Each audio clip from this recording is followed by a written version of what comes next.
Jadi pati bisa terjadi dalam beberapa minggu ketika tadi keadaan ekonomi yang tidak mungkin dipulihkan dalam waktu dekat dengan kemarahan publik yang dipendam karena ketidakpastian. Jadi apa yang memungkinkan terjadinya perubahan? Karena ketidakpastian itu sekarang ada di kafe-kafe dibicarakan tadi oleh Gen Z itu yang merasa bahwa potensi kami untuk membayangkan Indonesia terhalang oleh adanya si anak kecil itu.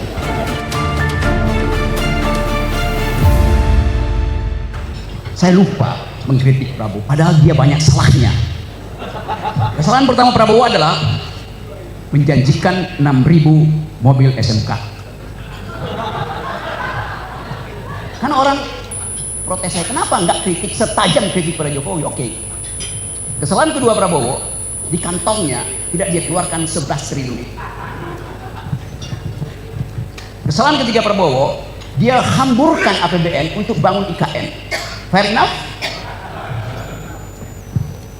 Jadi kalau mau sama ya begitu. Dan kesalahan keempat Prabowo adalah dia diduga keras memalsukan ijazahnya. Itu jawabannya. Jadi kenapa terus-menerus Jokowi jadi sasarannya? Karena saya anggota kami, bukan anggota kamu. Kami artinya kapasitas mikir. Kami dihidupkan oleh satu ide, turunkan Jokowi. Saya hidup clear. Sekarang Jokowi bukan lagi penguasa, maka kami harus bubar. Logikanya begitu? Tidak. Jokowi sudah turun, tapi kejahatannya masih hidup. Itu soalnya. Jadi apa ya peran kami hari ini? Bukan lagi turunkan, penjarakan. Yang bilang itu siapa? Pak Gatot, Persu, Rocky Gerung, Antoni. Tidak, emak-emak yang bilang itu, BEM yang bilang itu, buruh yang bilang itu. Tadi Ubed kasih kritik bahwa mahasiswa yang bisa diandalkan untuk memulai perubahan itu, buruh kurang. Fakta minggu lalu Jumhur teriak keras dan semua sosial media, kalau PPATK masih mengunci rekening, buruh akan melakukan narik uang. Tiba-tiba dalam 32 jam saya hitung dibatalkan itu karena suara dari Jumhur Hidayat. Jadi jelas keadaan ini memungkinkan kita mengatakan semua suara kami itu relevan karena di dalam organisasi ini ada yang berpikir tajam. Indrajit ucapkan satu upaya untuk melihat prospek global politics. Mulyadi menerangkan dengan bagus apa sebetulnya sumber kerusakan. Antoni mengucapkan dengan fasih data-data yang memungkinkan kita tahu bahwa pada akhirnya akan ada crash. Kapan itu? Ketika kesulitan ekonomi crossfire dengan tekanan politik. Idenya sempurna. Jadi betul tadi, siapa tadi yang ngutip Alice in the Wonderland? Snow White. Betul. Kita mengajukan pertanyaan pada Putri Salju. Mirror, mirror on the wall, who is the smartest one of all? Hai, cermin di dinding, siapa yang paling pinter di antara yang ada? Kata si cermin, kabinet merah putih paling pinter, tapi masih ada kami di atas.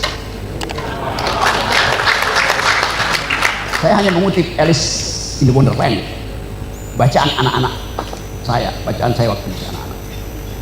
Karena yang diterangkan oleh Antoni, diterangkan oleh Indrajit, diterangkan oleh Mulyadi, diterangkan oleh teman-teman semua itu menunjukkan kualitas berpikir kita yang nggak ada dendam pada manusia, tapi kita dendam terhadap kebijakan yang dibuat oleh beberapa manusia. Ada yang kutip tadi soal Puyi, anak kecil yang kemudian jadi raja di Cina tuh, dan itu yang menyebabkan kerjaan Ming itu tumbang. Tapi untung wajah anak kecil itu kita tidak lihat di ruangan ini.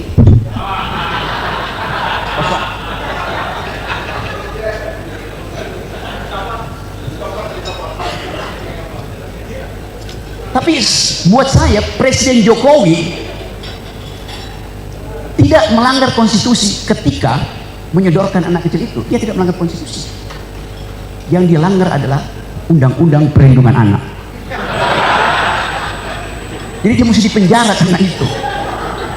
Menyuruh anak-anak bermain di wilayah orang dewasa itu melanggar undang-undang perlindungan anak. Itu keadaan kita.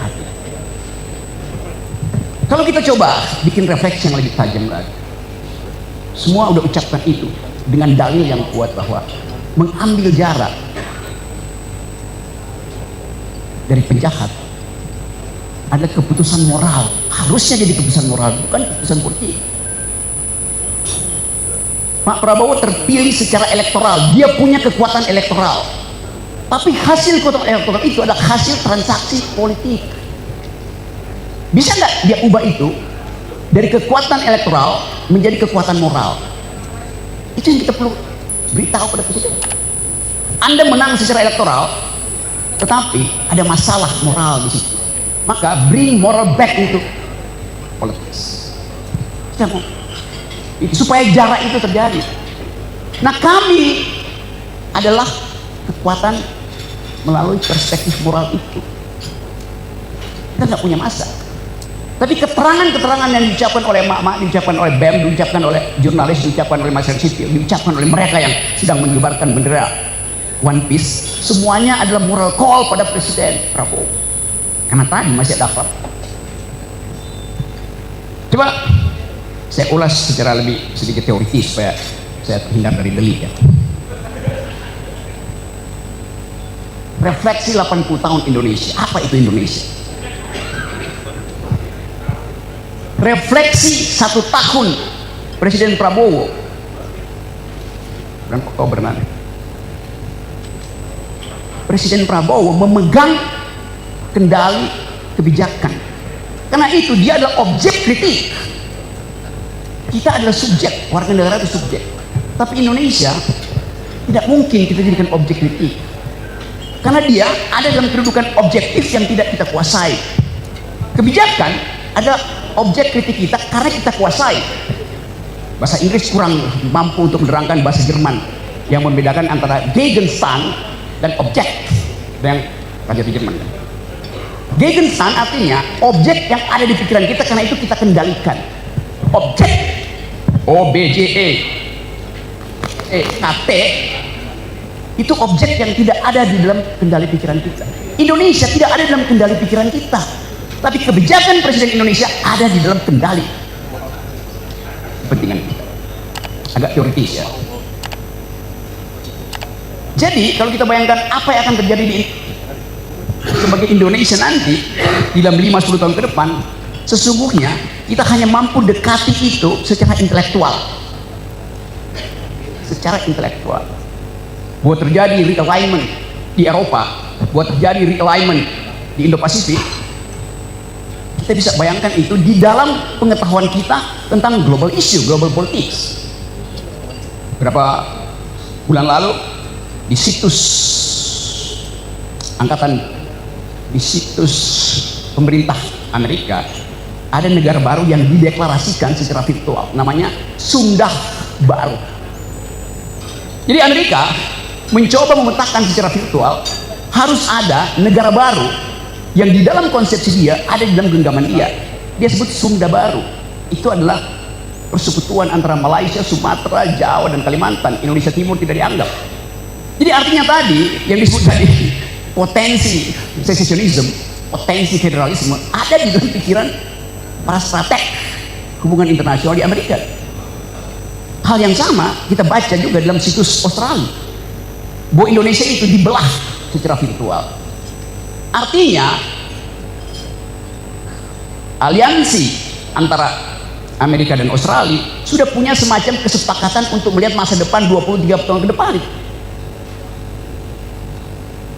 Jadi kita coba lihat pergumulan politik kita dari perspektif global politics yang tidak mungkin secara objektif kita kendalikan, tetapi kepemimpinan Presiden Prabowo dengan sendirinya objek dari pengendalian kita karena hubungan legitimasi tadi. Nah, coba bikin proyeksi apa yang akan terjadi 1 tahun setelah Presiden Prabowo memimpin kita. pasti kesulitan ekonomi tidak mungkin diselesaikan dalam 90 hari ke depan. Jadi konsentrasi Pak Antoni sangat mungkin dijadikan alasan untuk menguji legitimasi presiden 90 hari ke depan. Sangat mungkin, sangat dekat.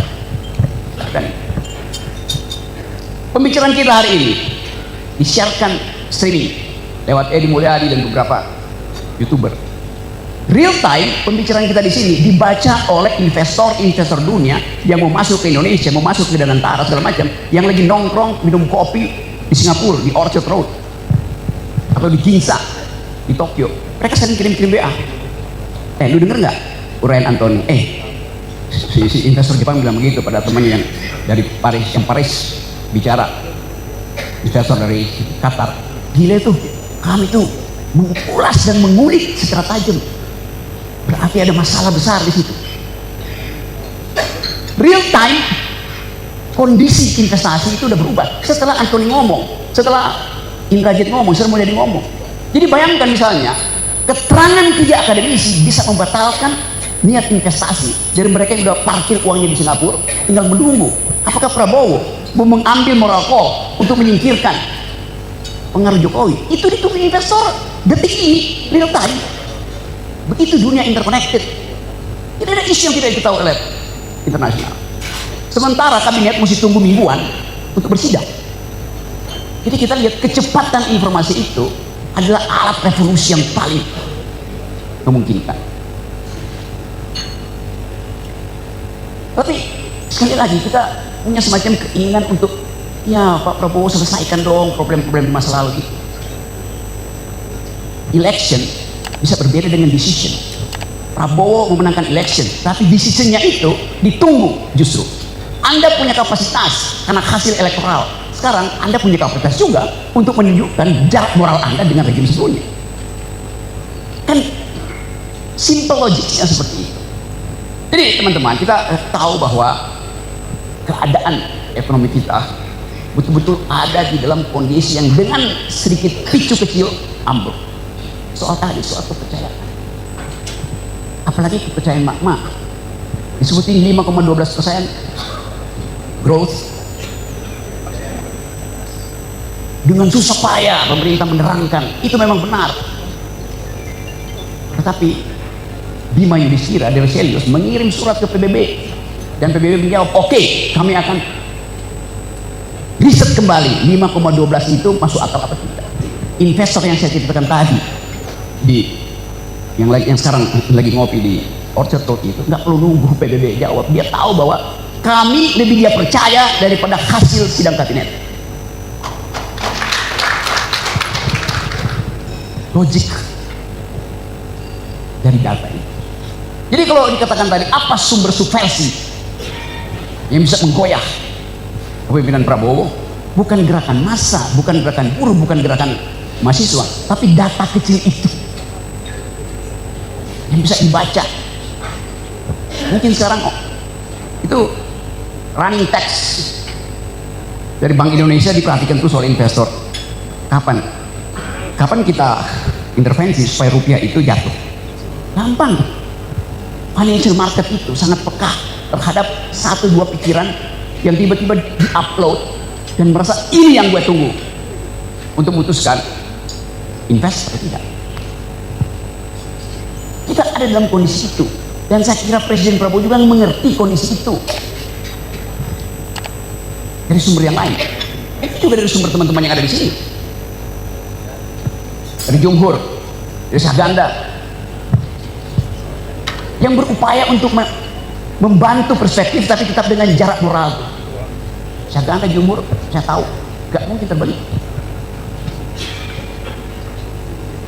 Jadi kecurigaan itu betul-betul harus kita pastikan hasil analisis rasional kita. Ya, saya tahu orang mengatakan Rocky Gerung itu pesimis terus, sementara kabinet menteri-menteri bilang harus optimis. Oh ya, saya pesimis yang rasional, kabinet optimis yang irasional. Ya.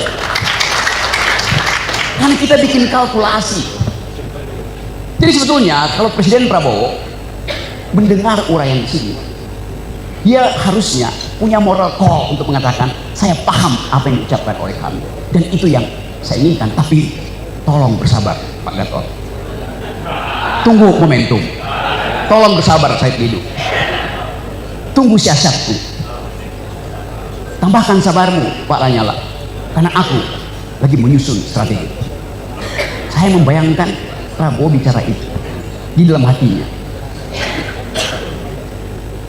Dan kesempatan seperti ini jadi pengukur antara siapa yang menginginkan Indonesia bertumbuh di dalam pengetahuan, bertumbuh dalam keadilan, dan siapa yang hanya mengendus-ngendus jabatan dan berupaya untuk menempel pada kekuasaan. Jadi bagus betul hari ini ada refleksi, dan kita tahu bahwa setiap refleksi tidak harus menghasilkan aksi.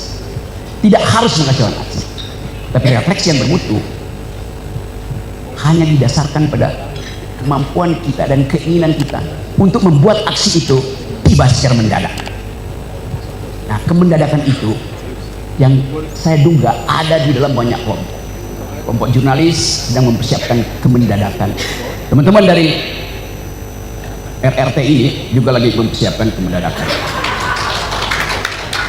Para purnawirawan sudah mempersiapkan kemendadakan itu. Pati adalah pintu pertama untuk kita pahami bahwa satu persoalan lokal bisa jadi urusan nasional. Kenapa? Karena kondisi objektifnya sama, yaitu harapan daerah untuk diguyur lewat dana-dana pusat. Tidak, itu faktanya memang begitu, udah bertahun-tahun sebetulnya kasus. Tetapi begitu arogansi si bupati itu dimunculkan, maka masyarakat Jawa Tengah yang biasanya nerimo berubah menjadi ngamuk. From nerimo to amok. Kondisi ini ada di kita, laten di kita sebagai masyarakat yang dihina, disiksa oleh ketidakpastian. Kita disiksa oleh ketidakpastian karena menunggu tadi kapan Presiden Jokowi berjarak. Itu namanya siksaan. Nah, kalau siksaan itu tidak dijawab dalam 2 minggu ke depan, maka saya bikin analisis bahwa ada sesuatu yang sedang bergejolak, yang akan muncul dan tidak bisa lagi didiskusikan. Parlemen jalanan. Fakta itu ada di kita. Siapa yang menurunkan Presiden Soeharto? Berapa orang? 20.000 orang mahasiswa duduk di atas Gunung Kura-Kura, dan Presiden Soeharto mengerti bahwa dia sudah selesai. Itulah antropologi politik itu. Pati itu 10.000 mungkin. Jadi bayangkan misalnya kalau proses pemakzulan Gibran itu mulai dibicarakan di parlemen, dan pasti akan dibicarakan. Saya hanya minta supaya kalau ada demonstrasi mahasiswa, masyarakat sipil, aparat jangan cegah. Aparat justru bisikin aja pada Wakil Presiden. Apa? Keadaan udah berubah. Anda turun atau jadi pati. Itu menyelesaikan banyak hal, lebih efisien daripada minta proses DPR kirim ke Mahkamah Konstitusi balik ke MPR. Itu tukar tambahnya panjang. Jadi pati bisa terjadi dalam beberapa minggu. Ketika tadi keadaan ekonomi yang tidak mungkin dipulihkan dalam waktu dekat, dengan kemarahan publik yang dipendam karena ketidakpastian. Jadi apa yang memungkinkan terjadinya perubahan? Karena ketidakpastian itu sekarang ada di kafe-kafe, dibicarakan tadi oleh Gen Z itu, yang merasa bahwa potensi kami untuk membayangkan Indonesia terhalang oleh adanya si anak kecil. Dan itu sangat pesimis. Jadi ini kesempatan kita untuk menyusun kembali energi moral kita untuk satu waktu mengatakan bahwa